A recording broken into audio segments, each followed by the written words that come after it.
नमस्कारः, स्वागतम। स्वागत है आपका इस वीडियो में जिसमें हम जानेंगे कक्षा 6 की संस्कृत पाठ्य पुस्तक रुचिरा प्रथमो भागः का द्वादश पाठ दशमः त्वम् असि यानी 10वें तुम हो। इस पाठ में कुछ बालक स्नान करने के लिए नदी के किनारे जाते हैं और जब उनका नायक सबको गिनता है तो इस प्रकार से गिनता है कि एक संख्या कम हो जाती है। अब वो कम हुई संख्या कैसे पूरी होती है, कौन बताता है, ये हम जानेंगे इस पाठ में। आइए शुरू करते हैं पाठ का हिंदी अनुवाद और अभ्यास प्रश्न। एकदा 10 बालकाः, एक बार 10 बालक स्नानाय नदीम अगच्छन्, स्नान के लिए नदी के किनारे गए। ते नदीजले चिरं स्नानम् अकुर्वन्, उन्होंने नदी के जल में चिरम लंबे समय तक स्नान किया। ततः ते, फिर वहां से, तीर्थवा पारम गताः, तैर कर नदी के पार चले गए। तदा तेषां नायकः अपृच्छत्, तब उनके नायक ने पूछा, अपि सर्वे बालकाः नदीम उत्तीर्णाः, क्या सभी बालकों ने नदी पार कर ली? आप चित्र में देख सकते हैं नदी के इस तरफ एक जो बालक है वो सभी को गिन रहा है। तदा कश्चित् बालकः अगणयत्, तब कोई बालक गिनता है। एकः द्वौ त्रयः चत्वारः पञ्च षट् सप्त अष्ट नव इति। एक, दो, तीन, चार, पाँच, छः, सात, आठ, नौ।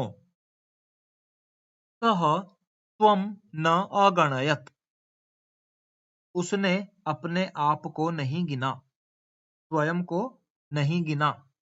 अतः सः अवदत्, इसलिए उसने कहा, नव एव सन्ति, 9 ही हैं। दशमः न अस्ति, 10वां नहीं है। अपरः अपि बालकः पुनः अन्यान बालकान अगणयत्, दूसरे बालक ने भी फिर से सभी बालकों को गिना।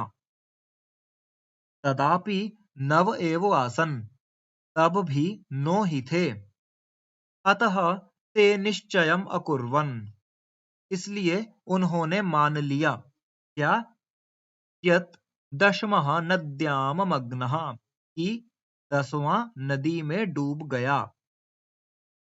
ते दुखिताः तूष्णीमतिष्ठन्, वे दुख से मौन खड़े हो गए, चुपचाप खड़े हो गए। तदा कश्चित् पथिकः तत्र आगच्छत्, तब कोई यात्री वहां आता है। सः तान् बालकान् दुखितान् दृष्ट्वा अपृच्छत्, वह उन बालकों को दुखी देखकर पूछता है। बालकाः, बच्चों, युष्माकं दुःखस्य कारणं किम्, तुम सब क्यों दुखी हो, तुम्हारे दुख का क्या कारण है? बालकानां नायकः अकथयत्, बालकों के नायक ने कहा, वयं 10 बालकाः स्नातुम् आगताः, हम 10 बालक स्नान के लिए आए थे। इदानीं नव एव स्मः, अब 9 ही हैं। एकः नद्यां मग्नः इति, एक नदी में डूब गया। पथिकः तान् अगणयत्, यात्री ने उन्हें गिना। तत्र 10 बालकाः एव आसन्, वहां 10 ही बालक थे। सः नायकम् आदिशत्, उसने नायक से कहा, त्वं बालकान गणय, तुम बालकों को गिनो। सह तु नव बालकान एव अगणयत्, उसने तो 9 ही बालकों को गिना। तदा पथिकः अवदत्, तब यात्री बोला। दशमः त्वम् असि इति, 10वें तुम हो। तत् श्रुत्वा प्रहृष्टाः भूत्वा, यह सुनकर खुश होकर, सर्वे गृहम् अगच्छन्, सभी घर चले गए। तो कैसे इस कहानी में जो नायक होता है वो अपने सामने वाले सभी बच्चों को तो गिनता है लेकिन खुद को गिन नहीं पाता या खुद को नहीं गिनता और ये सोचता है कि हम सब में से कोई एक जो है वो नदी में डूब गया यानी गायब है, मिल नहीं रहा है। तो ये था इस छोटे से पाठ का हिंदी अनुवाद। आइए देखते हैं पाठ के शब्दार्थ। इदानीम अब, एकदा एक बार, स्नानाय नहाने के लिए, स्नान के लिए, निर्मलम साफ, शीतलम ठंडा, तीर्त्वा तैरकर, नायकः नेता, चिरम देर तक, उत्तीर्णाः पार कर लिया, उत्तीर्ण कर लिया, तदा तब, अगणयत गिना, स्नात्वा नहाकर, अपरः दूसरा अन्य, पुनः फिर दोबारा, आसन हे या थी बहुवचन में है भूतकाल में, नद्याम नदी में सप्तमी विभक्ति लगी है एक वचन, तूष्णीम मौन चुपचाप रहना, पथिकः राहगीर, पथिक यात्री, स्नातुम स्नान के लिए, मग्नः डूब गया, मग्न हो गया, प्रहृष्टाः प्रहृष्ट खुश आनंदित प्रसन्न, श्रुत्वा सुनकर, इति इति ये जो पद है आपने संस्कृत में लगभग बहुत से वाक्यों के बाद में देखा होगा। ये उद्धरण की समाप्ति का सूचक है। उद्धरण यानी किसी ने कोई पंक्ति कही तो उस पंक्ति का अंत हो गया इसलिए उसके अंत में इति लिखा जाता है।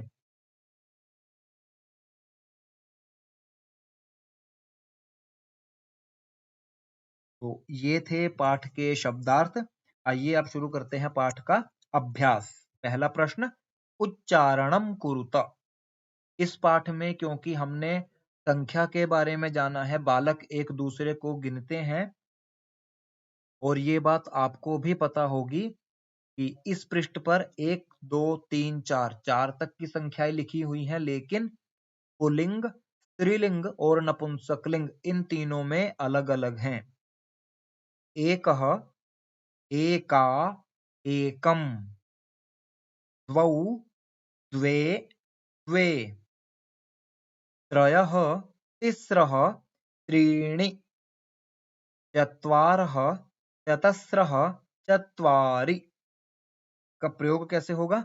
एकः बालकः, एका बालिका, एकं पुस्तकं, द्वौ बालकौ, द्वे बालिके, द्वे पुस्तके। यहाँ आपने भ्रमित नहीं होना है।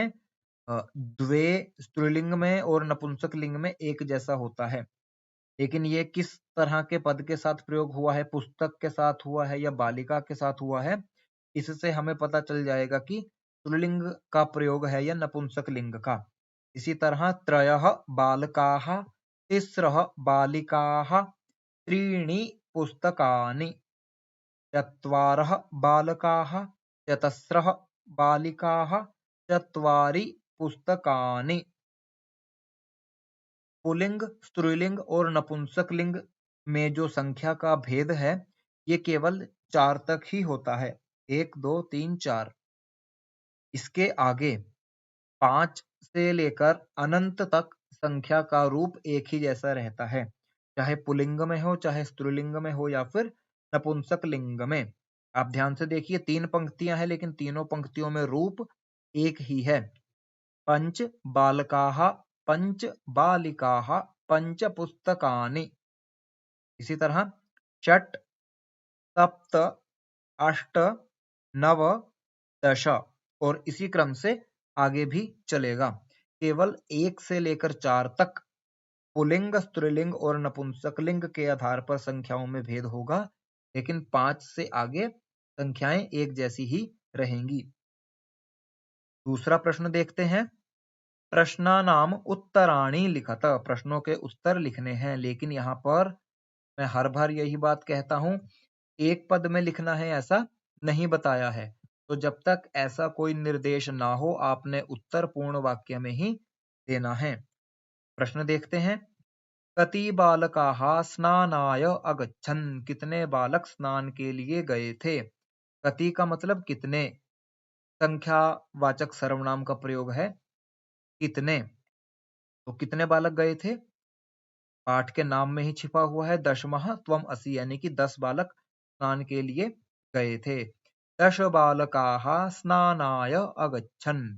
दूसरा, ते स्नानाय कुत्र अगच्छन्। वे स्नान के लिए कुत्र कहाँ गए थे। कहाँ गए थे, नदी के किनारे। ते स्नानाय नदीम अगच्छन्। यहाँ पर नदीम में द्वितीय विभक्ति आई है। इसका कारण है गम धातु के साथ हमेशा द्वितीय विभक्ति का ही प्रयोग होता है।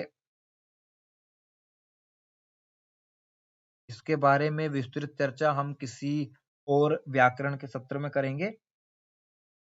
तीसरा प्रश्न, ते कम निश्चयम अकुर्वन्। उन्होंने क्या निश्चय किया। क्या निश्चय किया था, क्या मान लिया था कि जो 10वां है वो नदी में डूब गया। ते निश्चयम अकुर्वन् यत्। उन्होंने निश्चय कर लिया कि, मान लिया कि, दशमः नद्याम मग्नः, कि 10वां नदी में डूब गया। मार्गे कः आगच्छत्। मार्ग में कौन आया, कौन आया था। मार्गे पथिकः आगच्छत्। पथिकः किम अवदत्। और पथिक ने क्या बोला था। पथिकः अवदत्, यात्री बोला। क्या बोला, दशमः त्वम् असि इति। 10वें तुम हो। इति, इति का जो प्रयोग मैंने आपको पहले बताया था कि ये किसी भी पंक्ति के बाद उसकी समाप्ति का सूचक है। उसने कहा कि 10वें तुम हो। 10वें तुम हो, ये बात यहीं पर खत्म हो गई, इसलिए इसके बाद इति लगाया है। अगला प्रश्न देखते हैं। शुद्ध कथना नाम समक्षम, सही का निशान, इति। अशुद्ध कथना नाम समक्षम, गलत, इति कुरुत। ऐसा करना है, यानी आम या न नहीं लिखना है, केवल निशान चिन्ह लगाने हैं। पहला क्या है, दश बालकाः स्नानाय अगच्छन्। 10 बालक स्नान के लिए गए, सही है। सर्वे वाटिकायाम अभ्रमन्। सभी बागीचे में घूमे, ये गलत है क्योंकि वो स्नान के लिए गए थे, तो यहाँ पर गलत का चिन्ह आएगा। ते वस्तुतः, वे वास्तव में, नव बालकाः एव आसन्। 9 ही बालक थे, ऐसा है नहीं, वो 10 थे, इसलिए ये वाक्य भी गलत है। बालकः स्वं न अगणयत्। बालक ने स्वयं को नहीं गिना, ये वाक्य बिल्कुल सही है, क्योंकि जो गिन रहा था उसने सबको गिना लेकिन अपने आप को नहीं गिना। एकः बालकः नद्याम मग्नः। एक बालक नदी में मग्न हो गया, डूब गया, ये सही है नहीं, गलत आएगा। ते सुखिताः तुष्णीम अतिष्ठन्। वाक्य को ध्यान से पढ़िए, ये पूरा वाक्य पाठ में आया है लेकिन इसमें एक जो पद है वो अलग है। क्या, सुखिताहा, सुखिताहा का मतलब सुख से, वो खुशी से चुप खड़े हो गए। अब ये वाक्य गलत हो गया क्योंकि वो दुख के कारण चुपचाप खड़े हुए थे, तो यहाँ पर क्या आएगा? गलत का चिन्ह आएगा। कोपी पथिकः न आगच्छत, कोई भी यात्री या पथिक नहीं आया था। ये भी गलत है क्योंकि यात्री आया था। नायकः अवदत्, नायक बोला, दशमः त्वम् असि इति, 10वें तुम हो। अब ये वाक्य भी गलत है, नायक ने नहीं बोला था। किसने बोला था 10वें तुम हो? पथिक ने बोला था, इसलिए यहाँ पर गलत का चिन्ह आएगा। अंतिम क्या है? ते सर्वे प्रहृष्टाः भूत्वा गृहम् अगच्छन्, वे सभी प्रसन्न होकर, खुश होकर घर चले गए। ये बिल्कुल सही है। पाठ के अंत में जब उन्हें पता चला कि 10वां वही है जो गिन रहा है, तो इस बात पर सभी बड़े खुश हुए, हंसे और उसके बाद अपने घर चले गए। तो ये वाक्य सही है, यहाँ पर सही का चिन्ह आएगा। आपने इस तरह वाक्यों को समझना है। पाठ आपको आता है, आपने समझ लिया है, तो वाक्य सही है या गलत है, यदि आप ध्यान से पढ़ेंगे बारीकी के साथ, तो आप समझ पाएंगे कि पूछने वाले ने कहाँ पर वाक्य को बदलकर पूछा है और उसका जवाब सही है या गलत है। अगला प्रश्न देखते हैं। मंजुषातः शब्दान चित्वा रिक्त स्थानानि पूरयत, मंजुषा से शब्दों को चुनकर रिक्त स्थान पूरे कीजिए। अब यहाँ पर आप मंजुषा को देखिए, सभी जितने भी शब्द या पद यहाँ दिए गए हैं उनमें एक चीज समान है, इन सबके अंत में त्वा लगा हुआ है, आधा त और पूरा वा, आ की मात्रा के साथ, त्वा। ये संस्कृत का एक प्रत्यय है, त्वा प्रत्यय, जिसका अर्थ होता है किसी भी काम को करने के बाद। जैसे पढ़ाई करके खेलेंगे, तो पढ़ाई करके खेलेंगे, पढ़ाई करने के बाद खेलेंगे। इस तरह के अर्थ के लिए इस कत्वा प्रत्यय का प्रयोग होता है। और एक बार मैं आपको इन सबका हिंदी अर्थ बता देता हूं। गणयित्वा यानी गिनकर, श्रुत्वा सुनकर, दृष्टवा देखकर। यहाँ पर ध्यान दीजिए, यहाँ पर तो नहीं लगा है, कुछ एक पदों में जो है वो व्याकरण की दृष्टि से भेद आता है। कृत्वा करके, गृहीत्वा लेकर, तीर्त्वा तैरकर, यानी कि ये सभी एक क्रिया को खत्म करने के बाद की स्थिति को बताते हैं। जैसे भोजन करके सो गया, काम करके आएगा। अब इनका प्रयोग करते हैं वाक्यों में। ते बालकाः नद्याः उत्तीर्णाः, उन्होंने नदी पार की। कैसे की? पहले में क्या आएगा? तीर्त्वा तैरकर।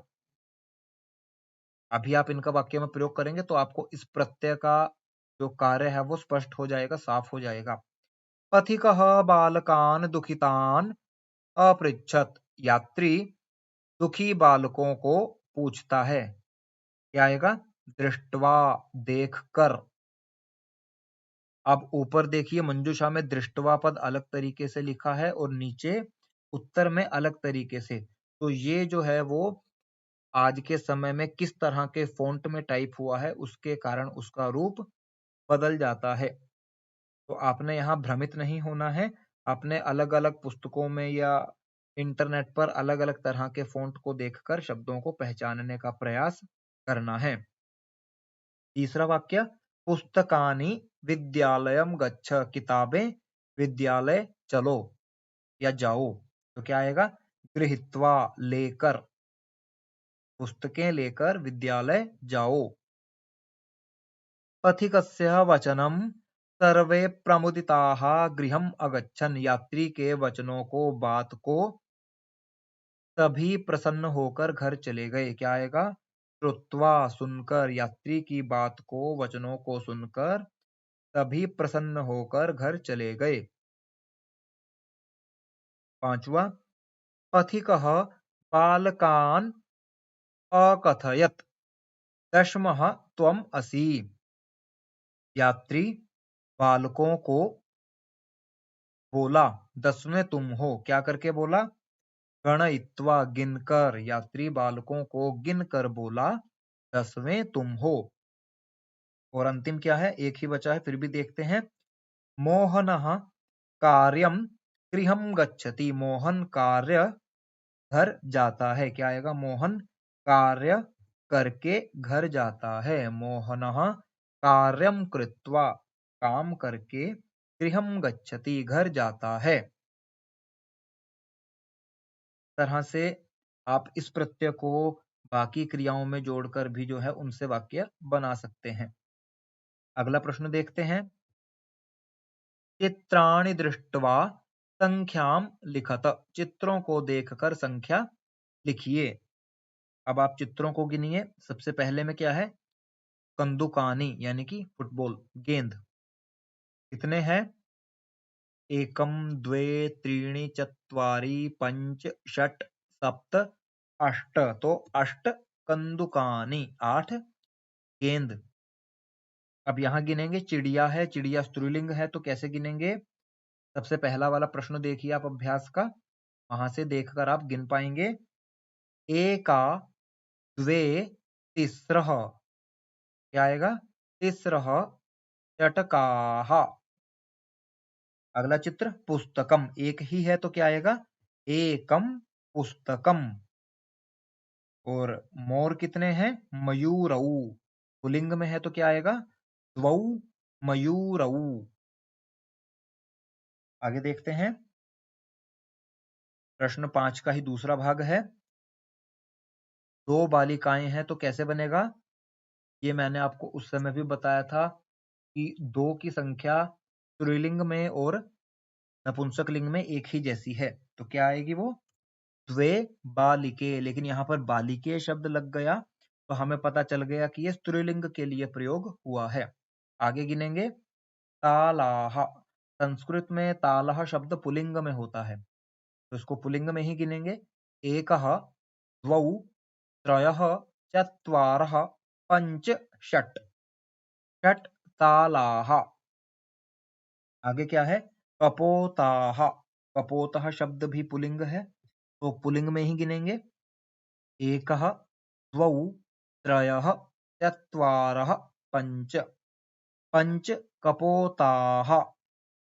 पत्राणि। पत्राणि नपुंसक लिंग का शब्द है, तो इसे नपुंसक लिंग में गिनेंगे।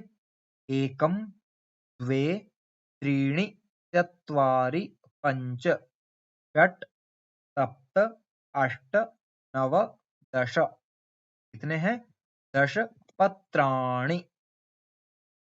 10 पत्राणि। तो ये था इस पाठ का अभ्यास। इस पाठ में हमने संख्या और पुल्लिंग, स्त्रीलिंग और नपुंसक लिंग के भेद जाने हैं। आपने इस पाठ का अच्छे से अभ्यास करना है और संख्याओं का ये जो भेद है इसे अच्छे से समझ लेना है, याद रखना है, ताकि हम इसका प्रयोग वाक्यों में कर सकें। तब तक के लिए धन्यवाद।